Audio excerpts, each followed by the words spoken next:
democratically chose two options. You gave me the option between Area 51, which is what we're doing today, and parallel or multiverse universes. So I really actually liked both of those ideas. But Area 51, I don't know, has a little more spectacle to it. So let's see what we can find out about it. Now, at first, I actually thought, and I hope you like the keyboard sounds, when I went to search, that I didn't know that much about Area 51. And I don't particularly know much specifically about that, but I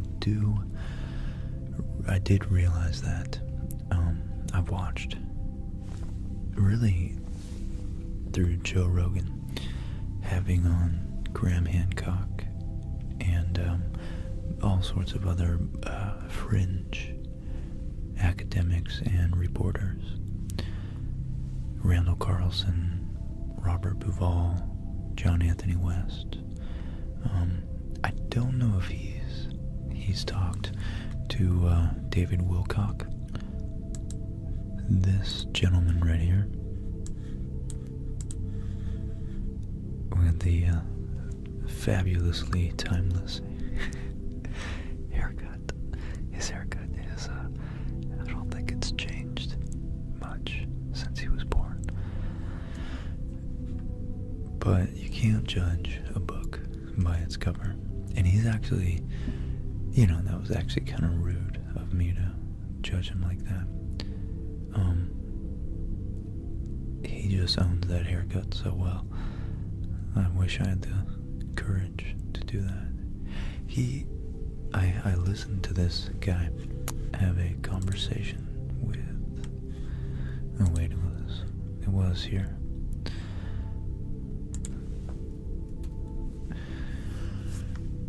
With Graham Hancock about, well, it's funny, it's the meeting of the cocks, I guess, about,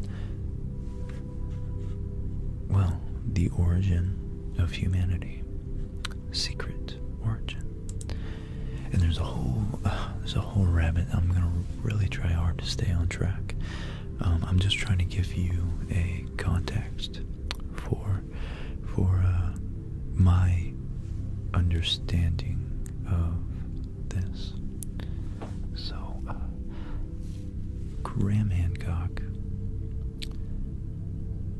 is a journalist and author, and he writes anything about things, fiction and how do you, the threshold of nonfiction. He tries to accumulate facts in some of his books and extrapolate from them and posit, potential origins of humanity and more mystical elements of history, such as maybe the potential, the possibility of an advanced civilization that was on Earth 15, maybe even 30,000 years ago.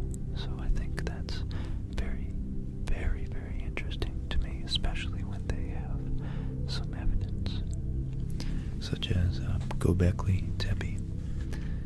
And you know what?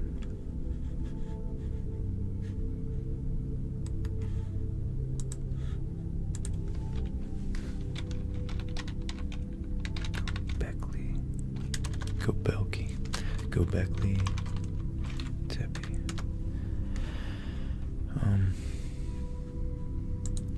Look up some images for you guys.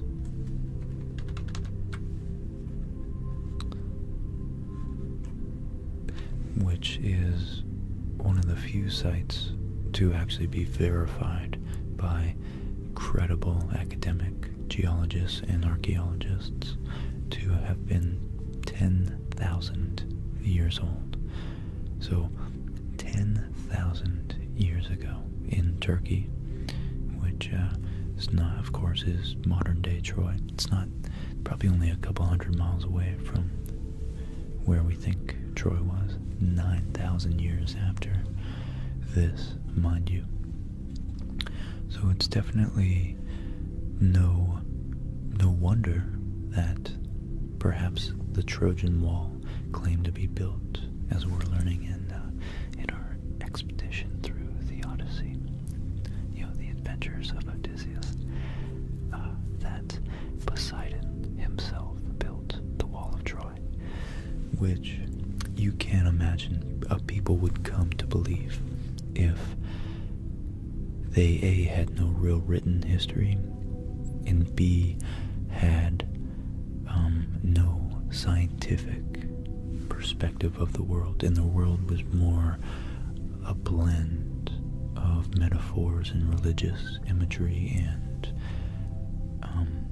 a living world, really, that was very much infused with spirituality. So it wouldn't be a stretch for them.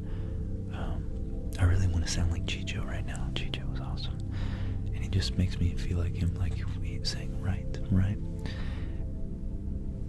It wouldn't be a stretch, right, to assume that these people during 1000 or 1500 BC looked back 8,000 years, and of course, knowing Göbekli Tepe had all this acres and acres and acres of these huge monoliths. It wouldn't be a stretch to think that perhaps in their view humans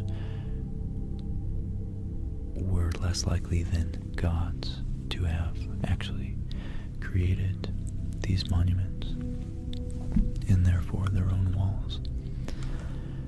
And like many cities, maybe Troy was built and razed, pillaged, plundered, and destroyed, and then rebuilt on top of its ashes. No doubt intimately connected with the imagery of the phoenix. So, Area 51, which I might not call this episode Area 51, because so far 10 minutes have gone by and I haven't talked about it.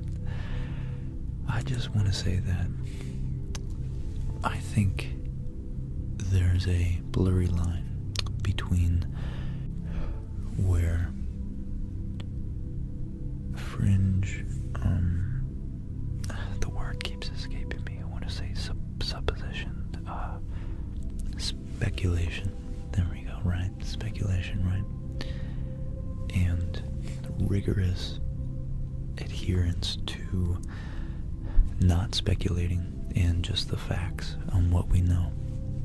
And I think science has its merit that it's very valuable to not overextend our certainty of knowledge.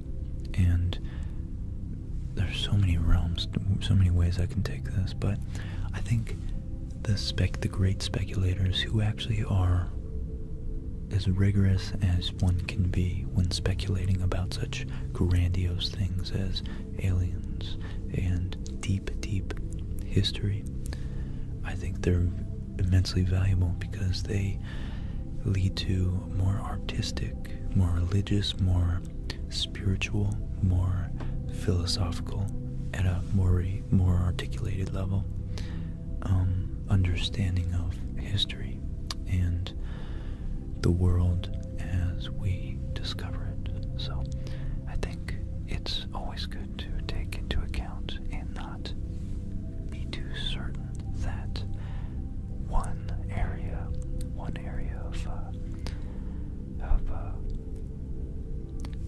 exploration is sufficient explain the whole world. So,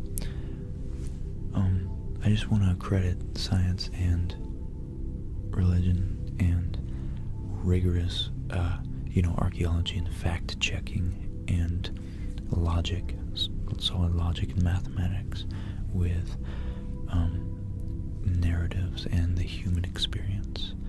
And I don't think, I should be doing these, shouldn't I? I just don't think that one or the other has the final word yet. Wow, that was a doozy of an intro. And here I thought this would be a 30-minute episode.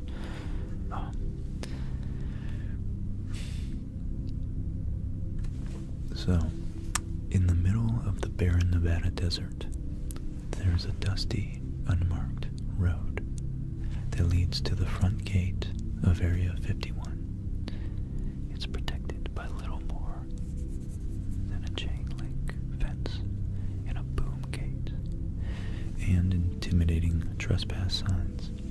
One would think that America's much mythicized top-secret military base would be under closer guard.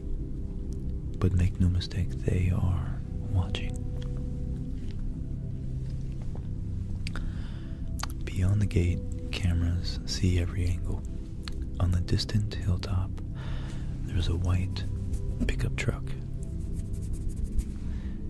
with a tinted windshield on everything below, peering down on everything below. Locals say that the base knows every desert tortoise and jackrabbit that hops the fence.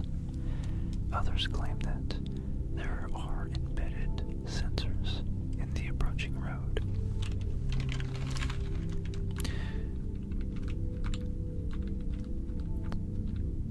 And of course, the fact that this speculation, I'm sure, does nothing but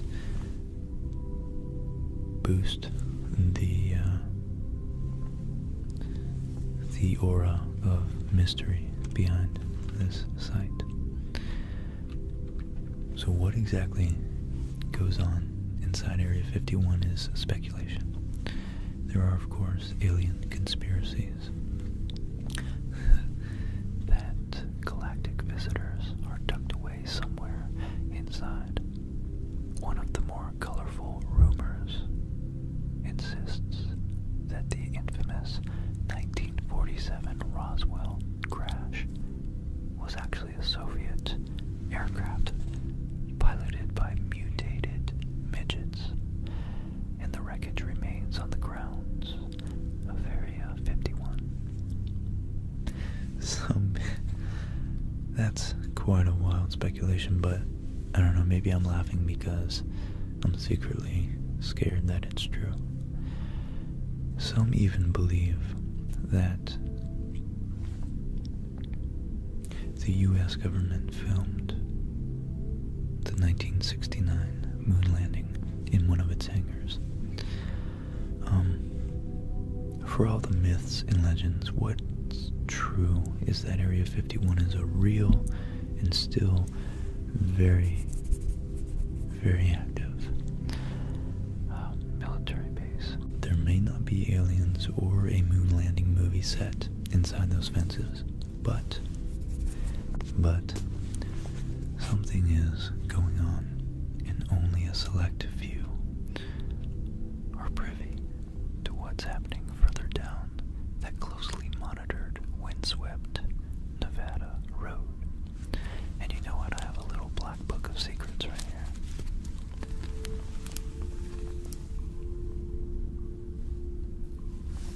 Hold on one second,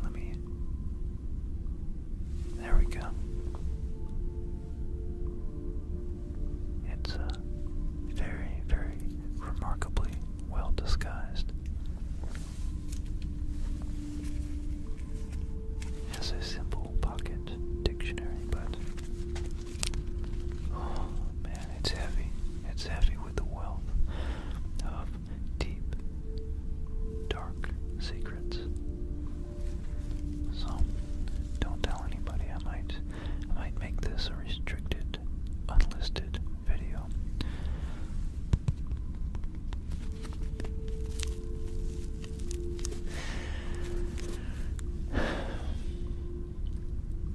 the forbidden aspect.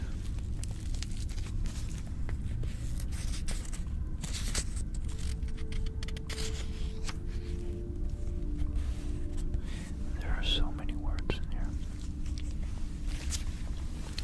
Here's an alias page, just in case someone asks me to open it up.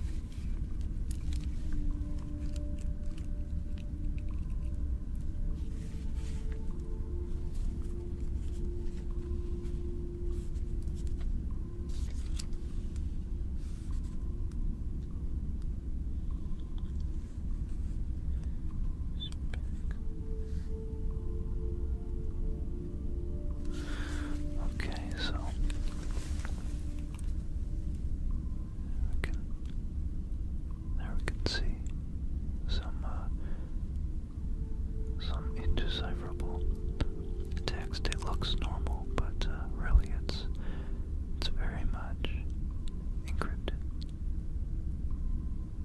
It's just there to fool you.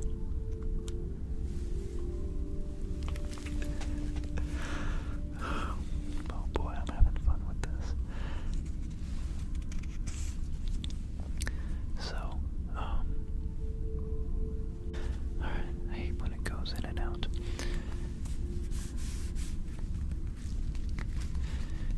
So the forbidden aspect of Area 51 is what makes people want to know what's there,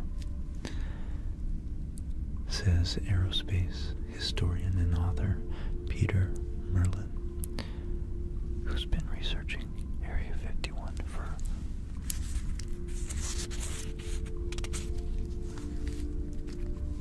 more than 3 decades. And sure, there's still a lot going on there. Okay, so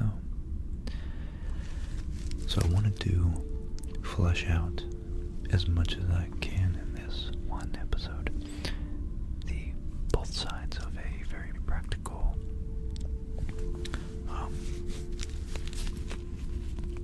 very scientific, very objective, and dispassionate, skeptical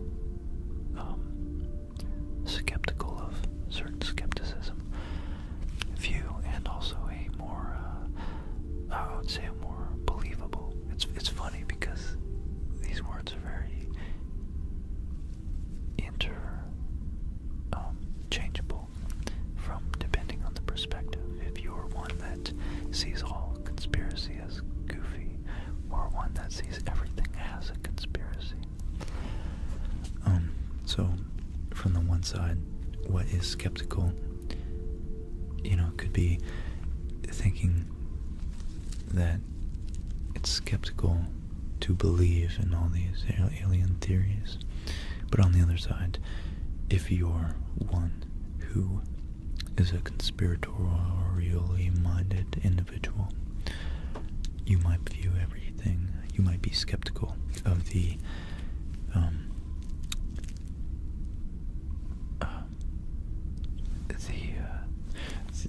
public narrative regarding the truth. The accepted narrative, I guess. But anyways, I wanted to look at some of the evidence that Area 51 aliens are real. So, the wreckage says there are, so this is going to be a little biased because I personally,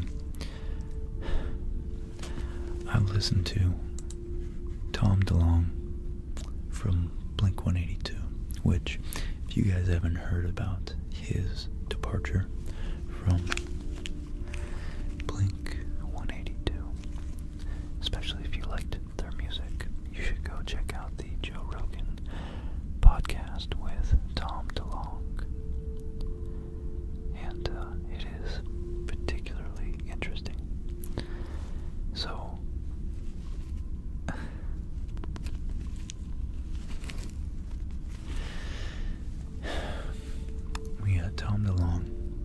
claiming very matter-of-factly that aliens are here, and they've actually, in some way or some form or another, given certain people, and it would happen like that, but nonetheless it's hard to believe, certain upper echelon people in the government, specific, very special access to their technology, to bend space, just very advanced technology.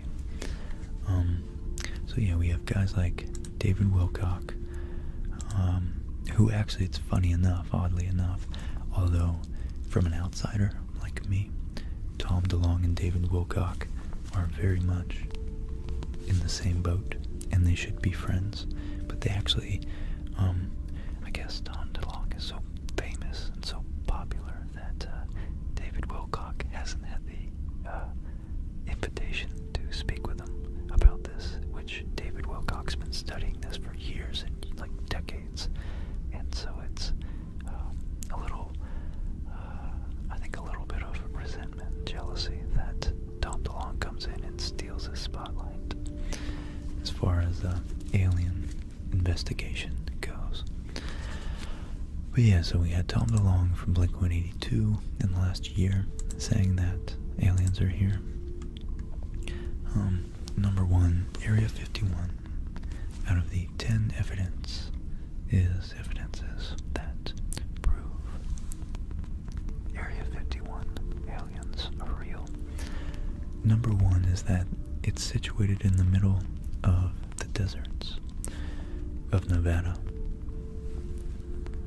And people from nearby towns have reported sightings of strange lights. As per eyewitnesses, the lights do not look like they're... Let me zoom in a little bit. They do not look like they're coming from fighter jets or other earthly aviation units.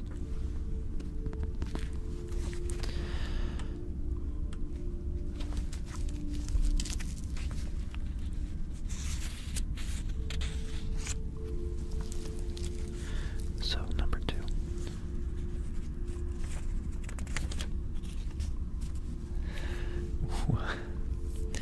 This book is so done. While there is no official confirmation, radars have detected objects that fly with supersonic speed over that area. And F-16s or other Air Force planes are not supposed to fly at that speed, is what alien enthusiasts have to say. And here we have a picture of some very giant spheres, discs, saucers, if you will, that look like they might be hard to identify when they are flying as objects in the air. Number three, this autopsy video. This is a video, really. Wow, that's very... I guess I should have warned you guys before that, but I don't know. I was watching Mad Men the other day with Molly, and the first wife of Don Draper, the main character, put on a fat suit. She's, her name's, January Jones. Very attractive, very good actress. And I actually recognized her from the X-Men, but also from Last Man on Earth, which I love that show. And she is skinny as a toothpick. And the point of that is that her fat suit, I literally had to Google it to see if, because I couldn't believe that they would make her do something so unhealthy as gain that much weight for her role, you know. So, come to find out, it was a fat suit, and it was so well done you wouldn't know. You simply wouldn't know. Oh. I'll show you. So I think that the aliens, at least pictures of them, could definitely be manufactured. Granted, I'm sure the technology is much, much better nowadays. Look. Yeah, look at this. So that's her in the fat suit. And it's just, I mean, these pictures don't necessarily do it justice. But she's relatively skinny. Not relatively, she's objectively skinny in real life. So that was her in season 1. That's what she normally looks like. And yeah, this was definitely a fat suit. It's just so realistic looking. I mean, where does the, maybe right there is where the fat suit ends, but still. So I think there's a lot more to prove. You got a lot more to prove than a simple picture.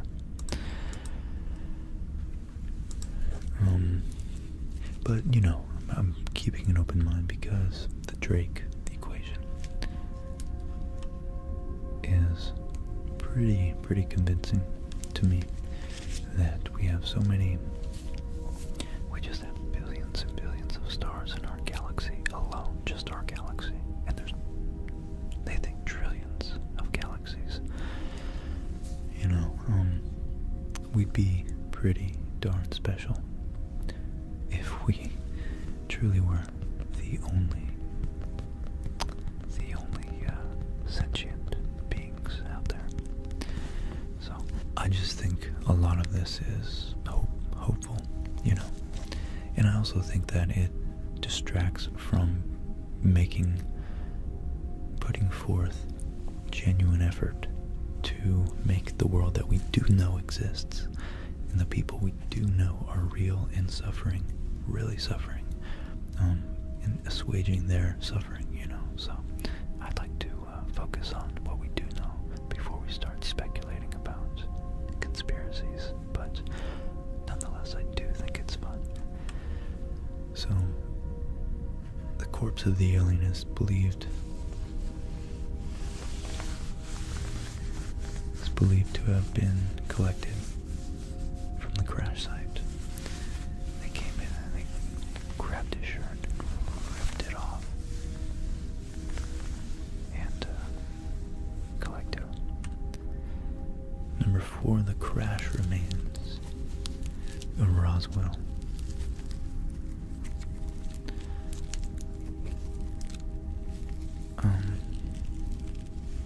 Of the Roswell incident were being secretly transported to Area 51 as the government wanted to study the technology that was used to make the aircraft. So, yeah. Number 5, which is more convincing, testimonies of ex-employees. Here we go, an ex-aerospace engineer, Boyd Bushman. So he's an engineer. He's not, that tells you that he's at least scientifically minded and is professionally trained to analyze a situation in terms of physics, mathematics, mechanics. But that doesn't mean his desire to jump to the conclusion that we are among aliens. It's a powerful desire. I think Carl Sagan wanted it too, but his famous dictum was extraordinary claims require extraordinary evidence. So this is a picture, an ex-aerospace engineer Boyd Bushman, who was deployed at Area 51 for a long period, has shared photos of a humanoid creatures that do not belong from this soil. In a statement, Bushman also confirmed that the staffs of Area 51 are a mixed bag of earthlings and extraterrestrial beings. Wow. Wow.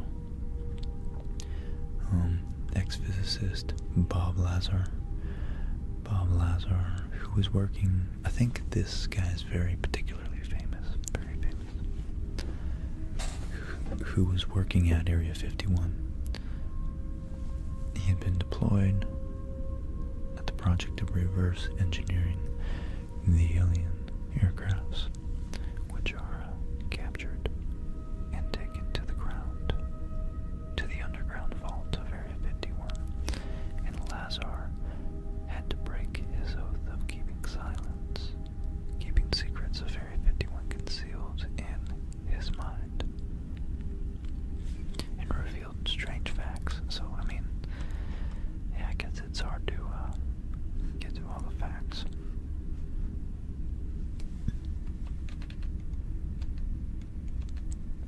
And here, if we zoom in, it says the collocated structure, a shell 15 centimeters thick, a waveguider, a positron emitter, a gravity amplifier head, a seat. That's what it says, a seat. So it's just weird juxtaposition, I guess.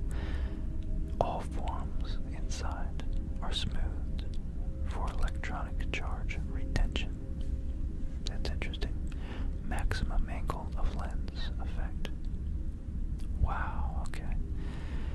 Rings. See, this is the type of stuff that convinces me. So, but again, I think Carl Sagan was a great example to follow when being skeptical. Gravity waveguides. Focus ring stacks, same thing. Millimeter electromagnetic waves pulsed through the shell casing, and the extent of hull structured as metallized waveguide. Interesting, very interesting. Wow. And honestly, an alien interstellar, or at least, interstellar spaceship, it does make sense that to deflect the maximum amount of debris to be most aerodynamic and particle dynamic, I guess, space dynamic, you would want the edge to be as small as possible, the leading edge, and then taper up from there, so that the particles, it can slice through a field of particles. Let's back out a little bit. So number 7, there are video footages that show an ex-engineer working from Area 51 claiming that there were 4 live aliens who used to be stationed at Area 51 and worked alongside humans in the flying tasks of strange-looking aircrafts of futuristic designs. The engineer had worked there from 66 to 79, 1979. Okay, so in July 2014, a tourist named Sandra reported the sighting of a real UFO over Area 51.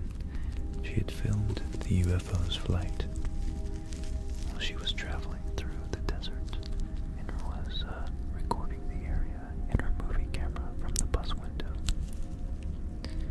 She spotted something fly real fast before she could even react. Then the object was gone.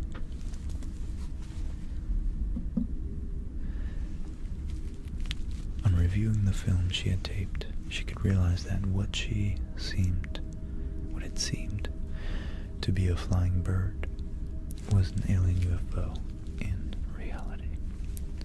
In reality.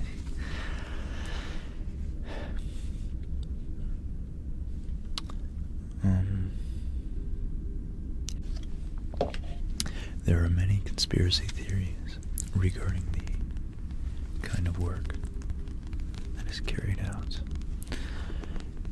Until 2013, the government never acknowledged the very existence of something called Area 51, although it was an open secret since for decades. Yeah, I don't think a native English speaker wrote this article. So many varied theories about the purpose of Area 51 make it very easy to believe that the base actually serves the aliens, or is used for alien-related projects. And that's a pretty cool picture right there of Area 51. Now this last one conflicts, just blatantly conflicts with the other article I'm going to go back to. Trespassers are supposed to be shot with heavy weapons without any warning. Such high security gives a notion that it has to be the aliens who the government is trying to cover up. But in reality, we are far from a global community. We're global in the sense that we do interact, but we don't even trust our own government. How do you think the government trusts other governments? So of course, the security can be attributed to fear of foreign spies and foreign intelligence gathering. So I'm not convinced yet. So the beginning of Area 51 is directly related to get into the history of it. It's directly related to the development of the U-2 reconnaissance aircraft. After World War II, the Soviet Union lowered the Iron Curtain around themselves and the rest of the Eastern Bloc, creating a near-intelligence blackout to the rest of the world.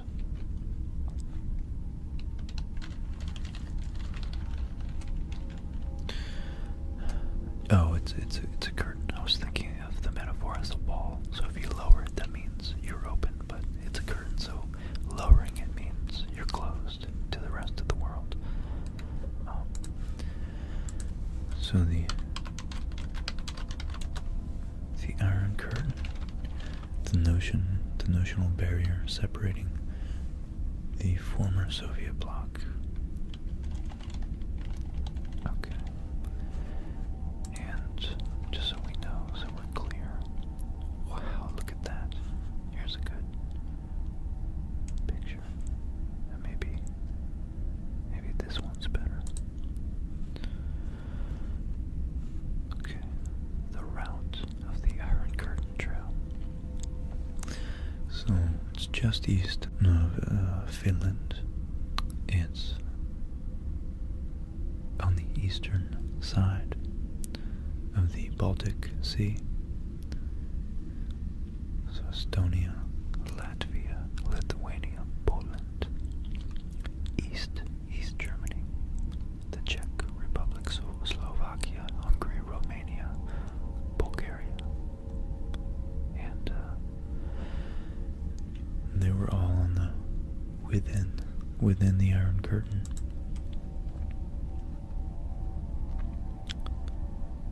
Wow.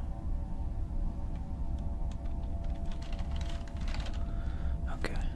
Very interesting. Is that? I wonder if that's a joke. Oh, bro. Wow.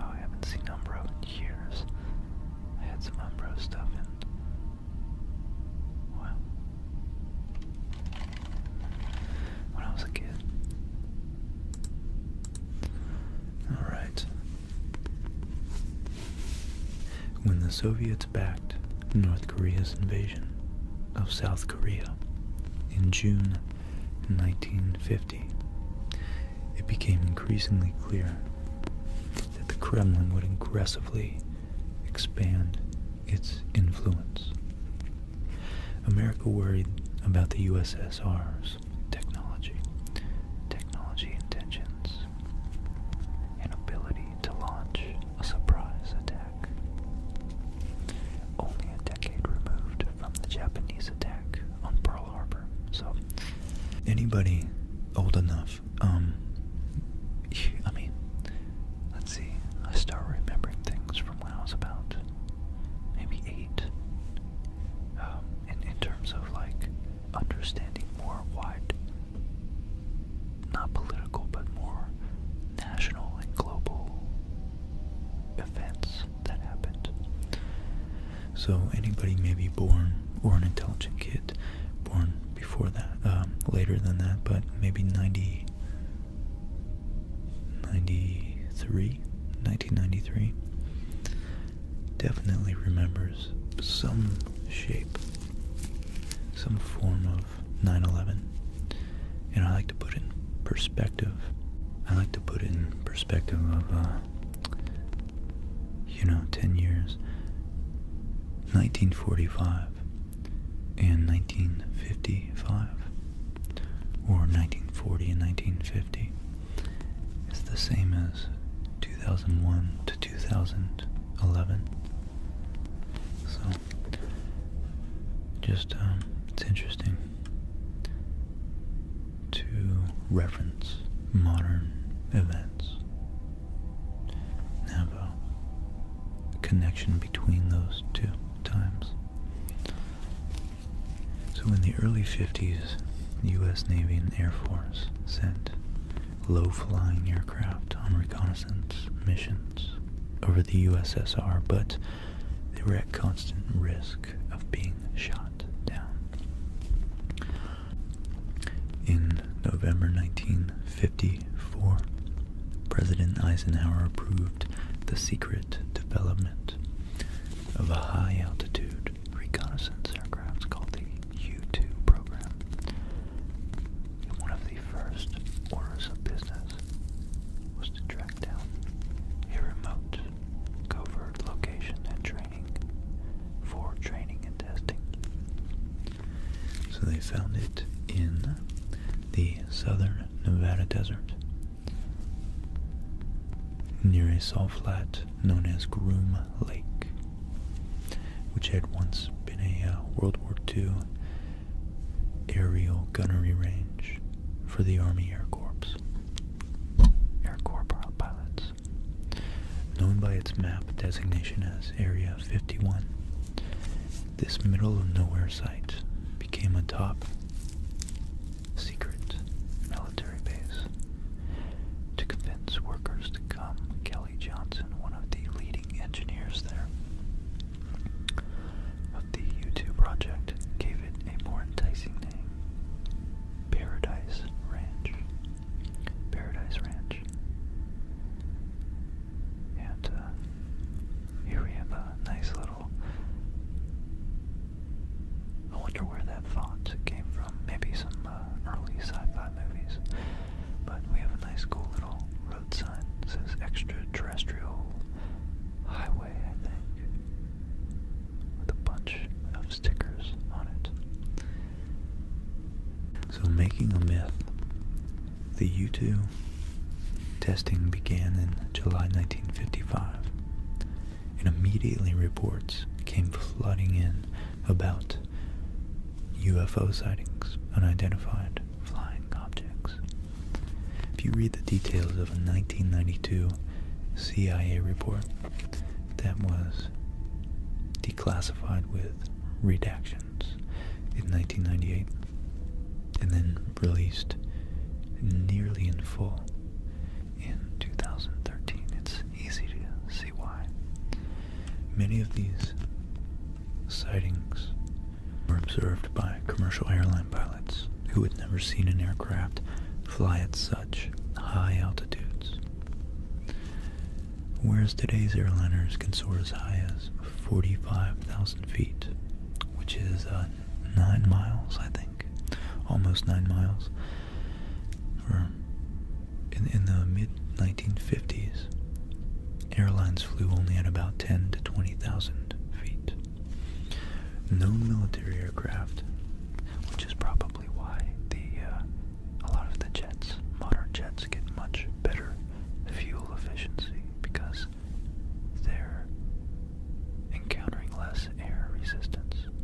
I think maybe they're tapping into more powerful upper altitude climate, or not climate, but atmospheric currents, wind currents.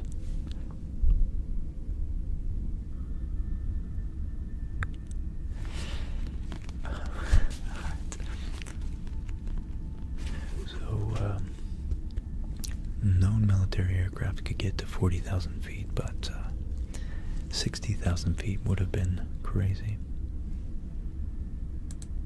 So, naturally, it says, Air Force officials knew the majority of these sightings were U-2 tests.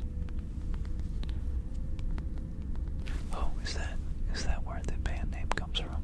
I just put that. I just connected that. I wonder.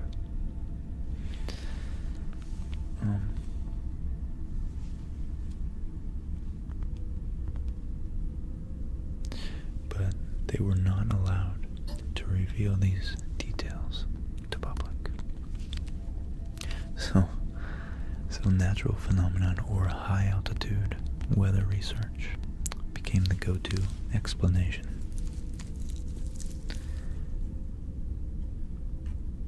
What's also interesting about the most recent 2013 report is that it confirms Area 51's existence, while the 1998 version does have significant redactions when referencing the name and location of the U-2 test sites.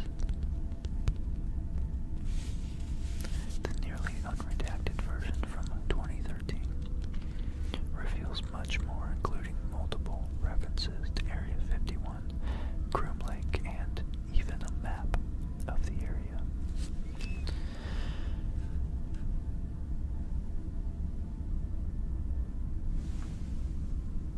But U-2 operations halted in the late 50s and were replaced by more recent, more technologically advanced military aircrafts.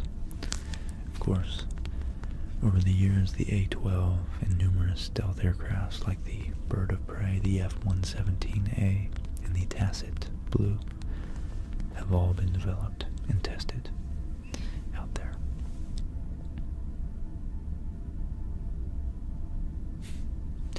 More declassified documents reveal Area 51's role in the Project Half Donut, a 1970s attempt to study covertly obtained Soviet MiGs.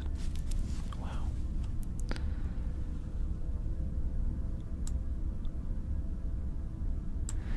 And someone's quoted as saying, I'll read that later, I guess. So our resident aerospace historian Peter Merlin says they flew them over Area 51 and pitted our own fighters against them to develop tactics against the MiGs. And they learned that you can't outturn it, but you can outrun it. And it's still going on today. So instead of MiG-17s and 21s, there's MiG-29s and Su-27s. The fights are ongoing. In September 2017, an Air Force Lieutenant Colonel was killed under mysterious circumstances when his plane crashed in Nevada and the Pentagon would not immediately ID the aircraft. It seems he was most likely flying a foreign jet obtained by the United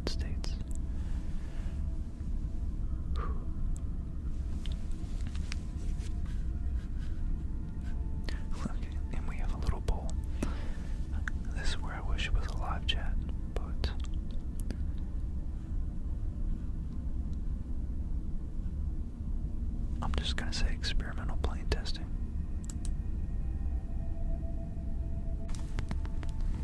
And look at that, it's 41% only think it's not aliens.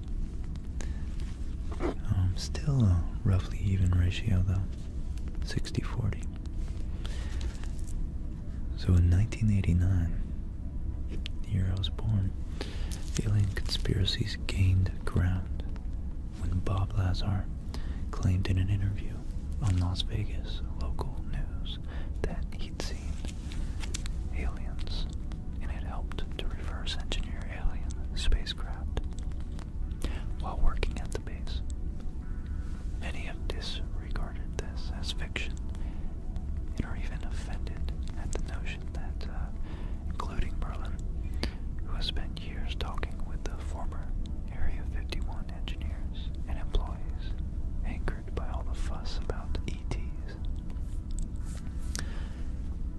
Merlin says some are even mad because they worked on these things and they built these amazing planes. This is actually Earth technology, and you got folks out here claiming it's extraterrestrial when it's really good old American know-how. That's quite the quote. That's the one I was going to read. So here's a good. So we have the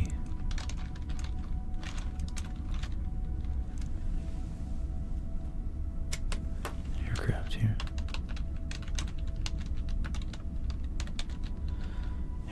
The aircraft base. Sorry, I was busy unplugging my keyboard so I could type on it.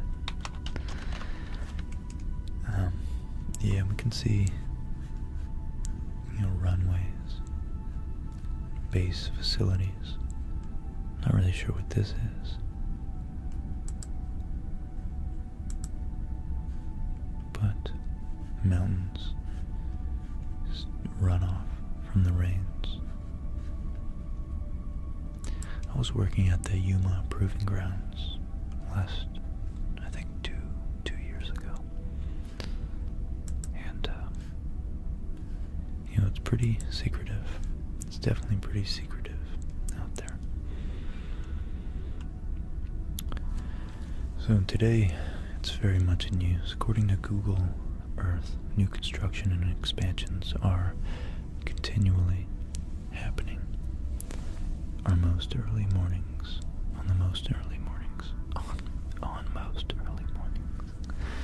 Eagle eyes visitors can spot strange lights in the sky moving up and down. No, it's not a UFO. It's actually the semi-secret contract commuter airline using the call sign Janet that transports workers from Las Vegas's McCarran Airport to the base. As for what's happening these days in America's most secretive military base, few know for sure.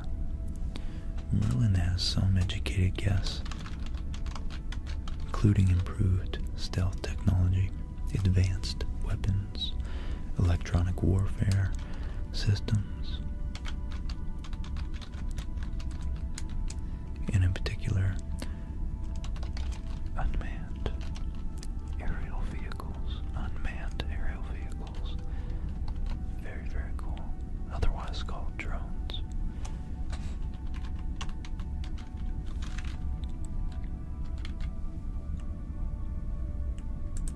And then other classified aircraft.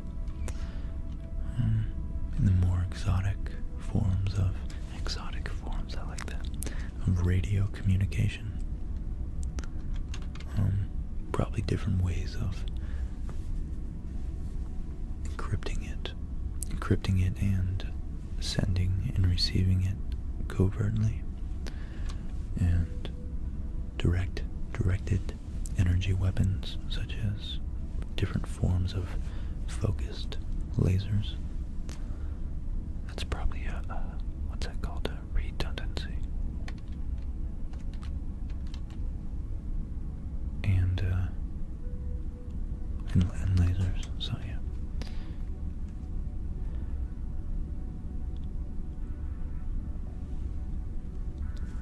Yeah, Merlin hits it on the head. Anytime, at the most basic level, psychologically, anytime you have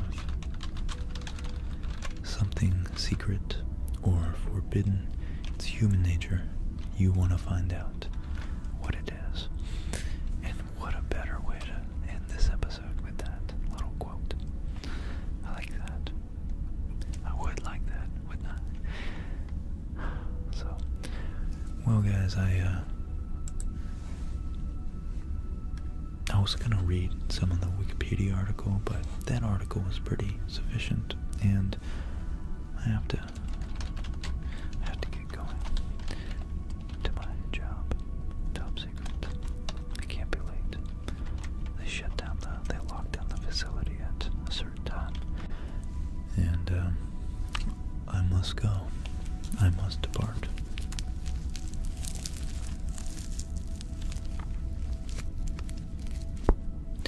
So, my friends, thank you once again. Thank you to everybody who comes out. You guys show so much support, and I don't know, you guys keep the channel alive. I love it, and I'm so grateful for every single one of you. I wouldn't be doing this without you, so thanks for the democratic suggestion of this awesome video topic. I do love exploring these when we get to speculate. I love speculation, so I look forward to many more, and I hope each and every one of you sleep extra well tonight. And as always, I want you to wake up feeling refreshed, a good night's sleep. If you went out drinking last night, drink plenty of fluids, and try not to do it for a couple days. Clear your mind. Eat some good, healthy, fresh, non-preservative food. And I say that because Molly's been getting me to eat good, and I do notice it. I really do. You guys are all great, and I hope you tackle the world with as much piss and vinegar. I don't know what the phrase is, but I hope this helps you get enough restful, deep sleep to just go out there and be that person that you want to be. You know, fake it until you make it, and that's the only advice I could give you.